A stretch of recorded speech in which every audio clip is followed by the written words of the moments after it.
Hi, it's good to be with you again. I'm Maggie Lakowski of Maggie Moon Tarot, and here are the astrology and tarot vibes for the beginning of our week. We start our week with our moon in Taurus. We can use this grounded energy as we're bumping up to Mercury retrograde on the 19th next week. So we have some time to put some plans into place.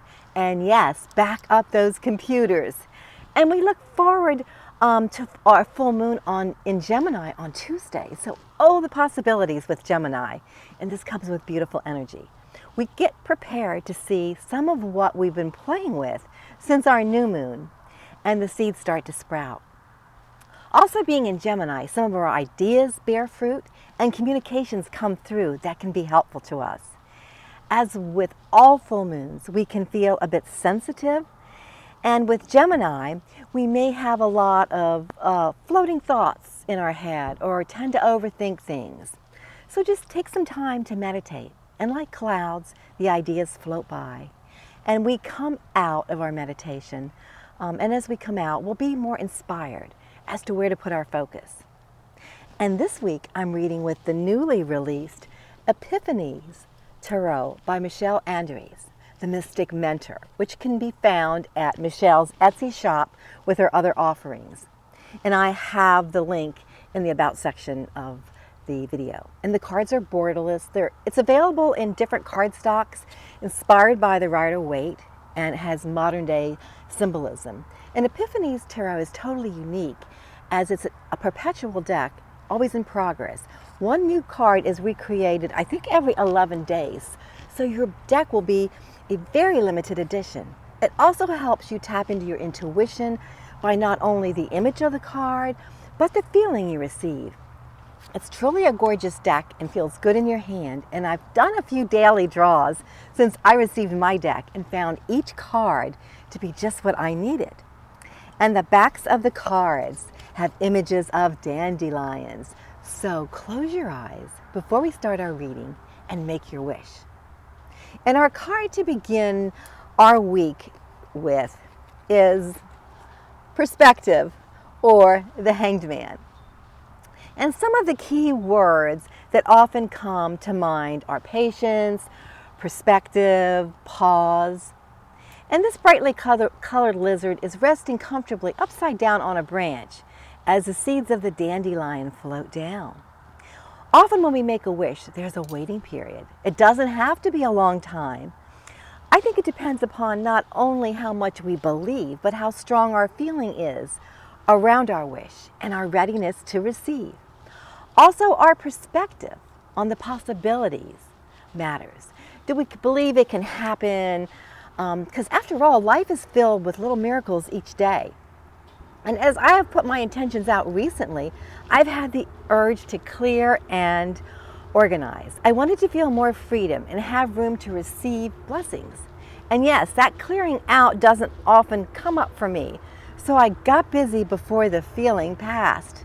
It's often hard to decide what to save and what to give away. And my mother used to say, when in doubt, throw out. But I think that was really more in context of the contents of our refrigerator. And so I had boxes of items to donate to Claws for Paws, and also a favorite little shop in town that helps women. Although now I'm down at the beach, I'm committed to follow through when I return for at least the rest of the year. The day I started the process, I received a lovely opportunity. I wrote it down, as we don't always remember our successes unless we take a pause, say thank you, and write them down.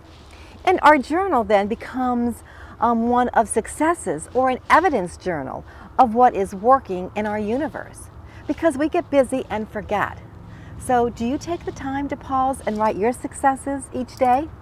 Sometimes we might think successes, it was my pajama day, and I relaxed and watched movies. Well, actually, that can be a big success because we listened to our body, that we needed a comfort day. We were successful in luxuriating in the simple things. Going back to our lizard still hanging in the tree, he's a survivor. He's resilient, and he feels the subtle energies around him. He can lose his tail in battle and reminds us of the process of healing and regeneration. His colors are brilliant, and colors are healing to us, along with gifting us inspiration.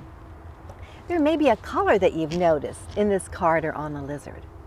And the lizard symbolism is also a reminder of not to be too attached to the how of our dream.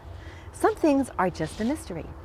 So as we begin our week, stop and pause, go within, ask for what you want, know that it's yours, and relax into the mystery of the possibilities and experiences that will bring opportunities to you. I want to thank you for stopping by, and I'll be with you later in the week to pull another card from Michelle's Epiphanies Tarot and to see what messages come through. And in the About section, I have a link to Michelle's deck and her other offerings. And if you've enjoyed this video, I invite you to click on the like and subscribe buttons and to share with your friends. And stop by and visit my website, maggiemoontarot.com, if you'd like to contact me, schedule a session, or subscribe to my blog, which includes my weekly videos. So until we meet again later this week, laugh often, love much, create your own happiness, believe in miracles and magic, be kind, support each other, and make a wish. Namaste.